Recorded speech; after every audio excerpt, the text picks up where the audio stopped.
He's written Barack Obama, A Postmodern Coup, the unauthorized biography of both George Herbert Walker Bush and Barack Obama. How are you today, Webster? Hi, Jason. How are you? And don't forget my most recent, Surviving the Cataclysm, your guide to the worst financial crisis in human history. And I'm sure it's very, very thorough, just like all of your other works. I mean, Synthetic Terror, through the 3 editions that you put out, is really just an unbelievable accumulation of evidence against the quote-unquote official version of 9/11. But I wanted to really discuss what we talked about a few weeks ago when we were in D.C., John P. Holdren and this Ecoscience, Population Resources, and Environment book. Why don't you give us just a little history of who John P. Holdren is and what beliefs he holds?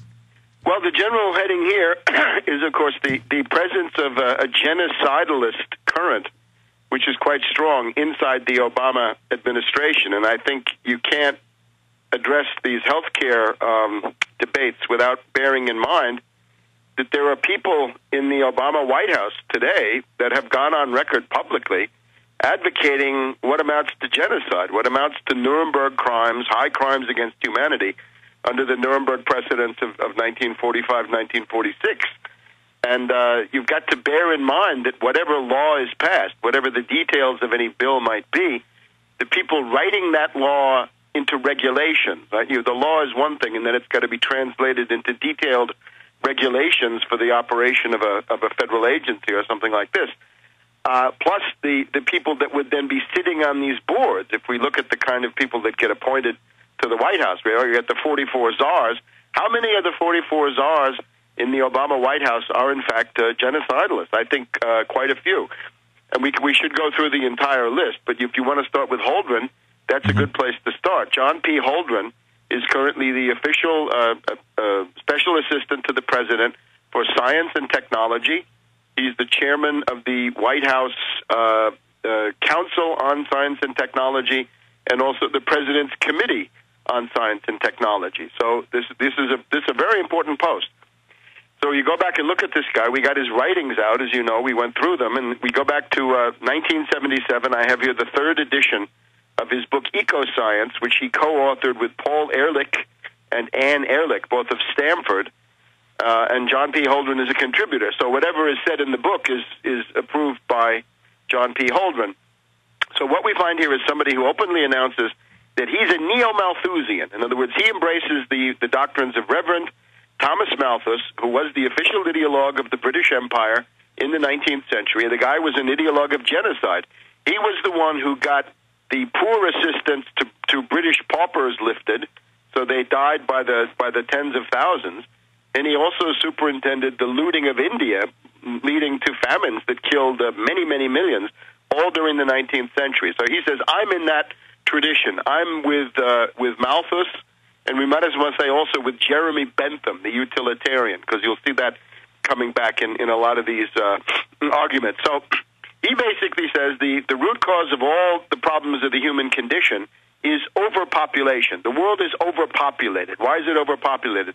According to Holdren, 1 billion is really the carrying capacity. 1 billion is the optimum population of the world. And when he wrote this, the world population was already 4 billion, meaning that 3 billion were superfluous, right? This is what Scrooge called the surplus population, right? Mm-hmm. People that have to be gotten rid of somehow. And then you begin to wonder, well, how are you going to do that? 3 billion people, 75% of the world population at that time. And what would that mean today, right? 30 years on, one of his colleagues, a guy that he's put essays by this guy into his various anthologies, is a character named Pimentel. Pimentel used to be at Cornell. I think he's still there. Has said that the current world optimum population would be between 1 and 2 billion. Well, that doesn't help us too much because now we're well over 6 billion. So this still leaves 4 to 5 billion people who are superfluous. And then he looks around the world and he says, well, what do? We have to use triage, right? You have to separate the ones that are going to get better anyway, the ones that are hopeless, and then try to help the ones in the middle. And according to Holdren in 1977, you had to do that with food aid. So you take some countries and consider them hopeless and write them off. And he actually says the country of Bangladesh is hopeless, and we should suspend food aid to them. And at that time, He said India may also be so poor that they may have to be triaged. Now, if it's Bangladesh, I suppose that's between 100 million and 200 million, depending at what time we got to this. And, of course, India today would be over 1 billion. So you're in this area of ultra-Hitlerian figures, right? Things that go far beyond Hitler, Stalin, Mao, whoever you happen to think the world champion of genocide is. He gets up into the Pol Pot League. Pol Pot is not as big a genocidalist on the absolute scale, but in this proportional scale, he's the all-time champion, I think, in terms of what percentage of his own population he wiped out in Cambodia in the 1970s. So we get all this. Now, Holdren then wants to have a planetary regime that is a supranational institution, a supranational government that would crush the nation-states and impose the maximum population of the world, and then indeed for each individual country, you get the impression, and they would dictate this. So it's a liberal totalitarian nightmare. I would call it liberal totalitarianism, and it gets down then to having a population law inside countries, according to Holdren, where that's the maximum population, and it would then impose that on every individual family. And one of his most striking demands is that he says if you already have 2 children and the wife is pregnant again, then compulsory abortion will be in order. That the state would come, the Malthusian police would come and say, this baby has got to be aborted. Men in the same condition would be subjected to obligatory vasectomies. He quotes a program that had existed in India under Indira Gandhi before she found that it got her kicked out of office in 1977, that compulsory vasectomies were imposed on certain classes of males in India. He then wants to say you've also got to have chemical agents to sterilize people that would be put into water and also into foods. And he regards this alternative as being especially democratic and egalitarian because the rich would not escape and the poor would be in the same boat as the rich. It's really just sick. I mean, let's just overview this. It's unbelievable. Malthusian madman. Yeah, I mean, if you look at this, let's just overview it for people.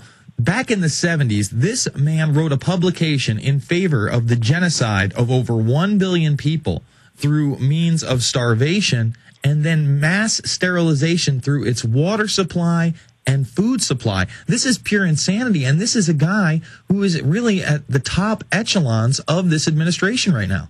He's in the White House. He's specifically, the science advisor has offices in the new executive office building, if you know where that is. It's about a block away. It's on the same block with Blair House. It's across the street, and it's sort of on the other side of the block, but it's very close. So it's not the old executive office building, but the new one. Now, he's also got other proposals, right? He says you've got to have questions of, for example, marriage licenses. Marriage licenses should be extremely expensive in Holdren's world. So that means that would be a regressive tax. And in my book, or any New Deal approach to these things, a regressive tax is the worst kind of thing. It's what Thatcher wanted to do with the poll tax in England. In other words, if everybody has to pay $500, some people won't eat, and some people will have to give up, a round of golf or something. So there's no comparison. He also wants to have baby permits, that women would be given permits saying you have the right to have so and so many kids, maybe 2.2, and you can sell the rest in a market. They're marketable permits, meaning that Goldman Sachs could also come in and create a speculative market in those permits as well. A lot of taxation would be used. You'd lose your child tax credit.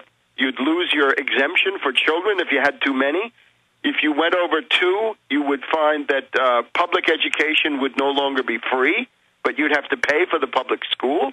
I mean, this stuff is absolutely monstrous. This takes you right back to, the treadmill and the poorhouse. It takes you back to Scrooge, right? It's back to the free market, right, as it existed in England in the early 19th century. So it's absolute I see a lot of the proposals that are coming out, Webster, kind of as a softer version of what he wrote about in the 70s. Like you said, in the 70s, they're writing about, we'll just sterilize people, compulsory abortions, compulsory vasectomies. But now they're saying, well, we won't necessarily do that. We're just going to overtax you for your children and give you kind of like a China one-child policy, but we'll make it a two-child policy. And if you have enough money to, support your kid, your third child in public education, you obviously have enough money to buy the other 0.8 child permit that you would need from some other family, correct? Yeah, these people are crazy. His leader is this Paul Ehrlich, who in 1968 wrote a book called The Population Bomb, which, like so many of the studies that came out in this orgy of pessimism and obscurantism and anti-science hysteria in the early 70s, is discredited because there is no population bomb. If you look at Russia, look at Europe, look at Japan, the populations are falling. The U.S. would be falling without immigration, and for the rest of the world, things will apparently stabilize within a couple of decades. So there is no population bomb. Look, all I can say is I drive all over the country. There are open fields, mountain ranges. There's nobody there. There's more than enough room for billions more, folks. We'll be back after this.